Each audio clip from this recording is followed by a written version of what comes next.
అమ్మా, కరుణించావు తల్లి. 2వ రోజు ప్రసాదాన్ని నా భర్తతో తినిపించావు. 3వ రోజు పూజ పూర్తి చేసే ధైర్యాన్ని నాకివ్వు.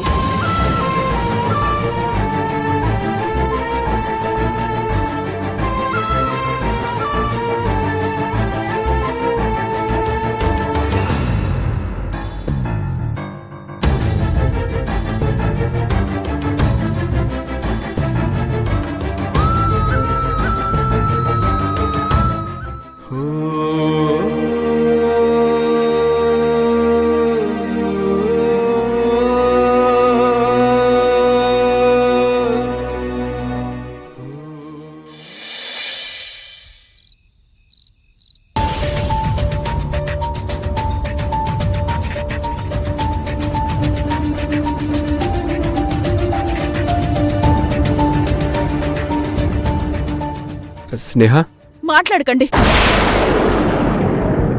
మీతో మాట్లాడే ఓపిక నాకు లేదు. అలా అంటే ఎలా స్నేహ? ఒక్కసారి నా మాట విను. జరిగిన దాంట్లో కావేరి తప్పేం లేదు. నాకు తెలుసు మీరీ మాట అంటారని.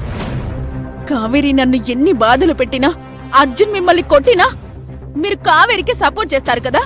స్నేహ, ఇదంతా ఆ యమజ కుట్ర. ఈరోజు కావేరి ఆఫీస్కి వెళ్ళలేదంట. యమజనే ఎవరితోనో కావేరిలా మాట్లాడించుంటుంది. ఓహో, నేను చెప్పేది అబద్ధం, మీ మరదలు చెప్పేదే నిజం, అంతే కదా. స్నేహ, ఒక్కసారి ఆలోచించు. ఆఫీస్కి వెళ్ళని కావేరి ఆఫీస్ నుంచి ఎలా మాట్లాడుతుంది? తనే చేసింది. నేను మంజుకి ఫోన్ చేసి లీవ్ గురించి చెప్పాను.